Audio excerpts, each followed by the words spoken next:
कि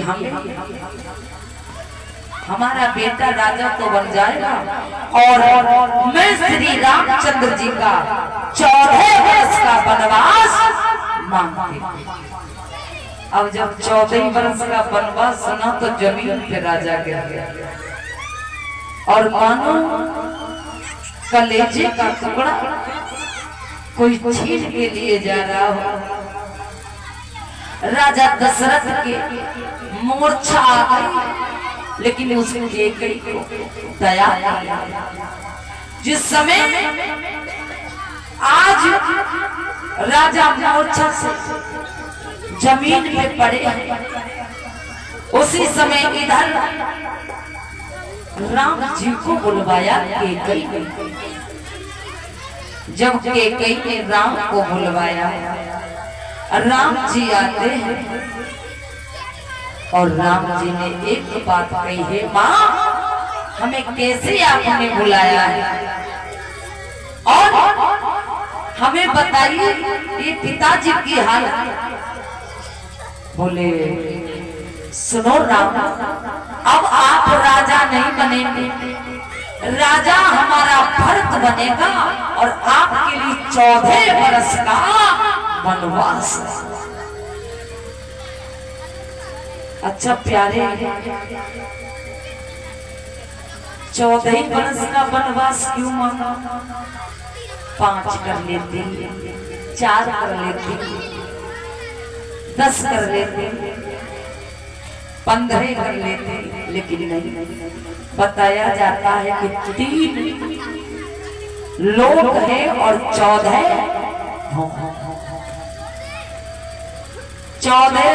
वर्ष का वनवास मांगा था। एक भुवन पर भगवान ने समय को ऐसा ग्रंथ कहते हैं, वेद पुराण कहते हैं 14 ही भुवन है, इसीलिए मैया केकई ने 14 वर्ष का वनवास मांग लिया। लेकिन राम जी को बड़ी खुशी हुई, हे माँ तुमने जो निर्णय लिया है वो कभी गलत नहीं हो सकता है। वो क्योंकि एक माँ अपने बेटे के लिए जब भी फैसला लेती है कोई गलत नहीं लेती, क्योंकि आपको तो कुछ ना कुछ ठीक ही दिखाई दिया होगा माँ। लेकिन इधर रामचंद्र जी एक बात बोले हैं, हे माँ मुझे यदि पिताजी से एक बार मिलने का मौका दीजिए, अवसर दीजिए, मैं पिताजी से कुछ बोल लूं। पता है कि कई बोली नहीं राम, तुम्हारा वो समय हो गया है, तुम्हारा मैंने 14 वर्ष के लिए वनवास मांग लिया, अब तुम यहाँ एक पल भी नहीं ठहर सकते। तो केकई ने आज राम जी को ये वचन सुनाया है, तो आज राम जी ने अपने पिता के चरणों को स्पर्श करते हुए आज मेरे श्रोताओं राम जी आगे बढ़े। और इधर जब मैया कौशल्या ने जाना कि हमारे बेटे का 14 वर्ष का वनवास केकई रानी ने मांग लिया, क्या गुजरती होगी इस माँ से, इतनी माँ रो रही है। और इधर राम जी आंगन में आए हैं, राम जी लक्ष्मण भी खड़े हैं, लक्ष्मण को भी पता चल गया, सीता जी को भी पता चल गया कि हमारे स्वामी छोटी माँ केकई ने 14 वर्ष का वनवास मांगा है। कौशल्या मैया एक बात बोली, ही माँ बोली, ही राम क्या तुम्हारा मैंने जो सुना है क्या वो सत्य है या असत्य है? क्या तुम्हारा वास्तविक ये वनवास हो गया है। राम जी बोले हाँ हाँ। राम जी हाथ जोड़ के एक बात बोलते हैं,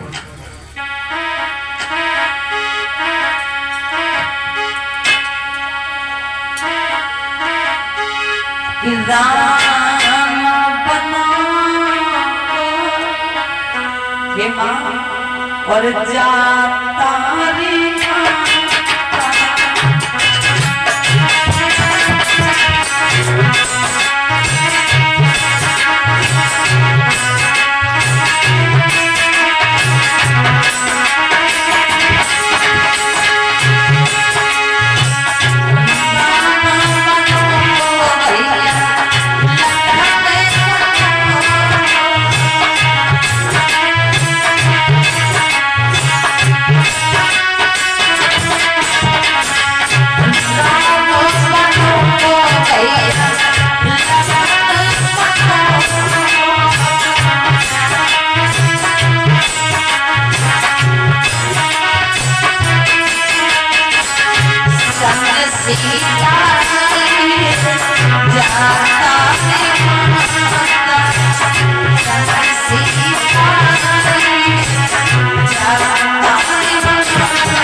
मैया कौशल्या रो रही है, बोले मैया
चंद्र भगवान की।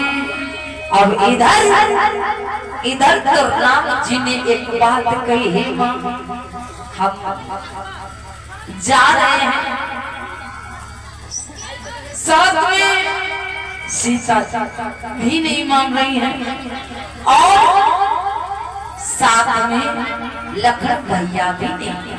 देखो केवल वनवास तो राम जी का ही के कई ने मांगा था, लेकिन इसके पश्चाताप ना सीता जी मानी और ना ही लखन भैया माने। और लखन जी ने यही मन में विचार किया है, क्या किया है मेरे श्रोताओं कि हम केवल